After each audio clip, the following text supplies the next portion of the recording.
ده ولا لوحدك مفيش حد يقول لك تشتري ايه وبتشتري الارخص وخلاص؟ انا كنت زيك. ده اول واحد اشتريته الحقيقه، وما كانش حتى شكله كده، شكله زي اللي في الصوره، واشتريته ديت يعني عشان احسن الموقف بس ما اتحسنش، وكان ارخص حاجه موجوده اونلاين. عيوبه كتير بصراحه، ما فيش اي عزل صوت نهائي، اي حاجه بتحصل حوالينا بيسجلها.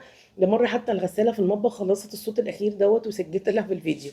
لازم يكون الدنيا حواليكي هاديه تماما عشان تقدري ان انت تسجلي بيه. بس لو انت موجود عندك هقول لك انا عملت ايه الفتره الاولانيه لحد ما قدرت ان انا اشتري واحد زي دوت. وباخد اي فيديوهات بعملها على ادوبي انهانس واحسن بيها الصوت. كان من العيوب طبعا إنه بيزود خطوات الشغل، غير ان الصوت ما كانش بيطلع 100%، وساعات كانت في كلمات بصراحه بتتاكل في النص. لكن لو انت ما اشتريتيش انصحك انك تشتري وتجيبي واحد اغلى شويه. حلو جدا، بيعزل الصوت، هيفرق معاكي قوي، تقدري تسجلي بيه في العربيه، ده حتى ده كان بيطلع صوت التكييف.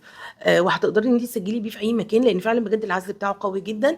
ودي بتبقى النقطه المهمه قوي لو انت عايزه تصنعي محتوى، هيريحك في خطوات كتير قوي، وهيفرق كمان في الكواليتي بتاعت الشغل بتاعك. ممكن تبقي عامله شغل كويس والصوت يبوظه، لان اهم حاجه طبعا ان الصوت يطلع كويس. تابعيني عشان كل اسبوع هقول لك تيب مهمه تساعدك في صناعه المحتوى.